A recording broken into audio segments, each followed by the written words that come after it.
بسم اللہ الرحمن الرحیم۔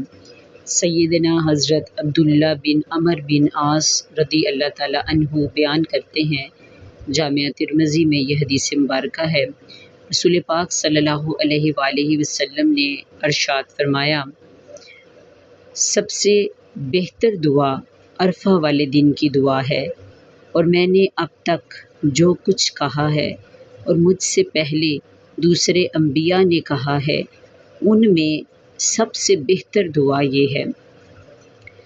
لہٰذا آج کے دن کی سب سے عظیم دعا، جس کی رسول پاک صلی اللہ علیہ وآلہ وسلم نے تاکید کی اور تمام انبیاء کی یہ خصوصی دعا رہی، آج آپ بھی اس دعا کو کثرت سے پڑھیں۔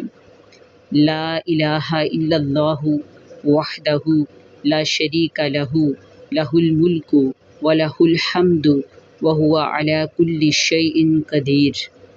سبحان اللہ۔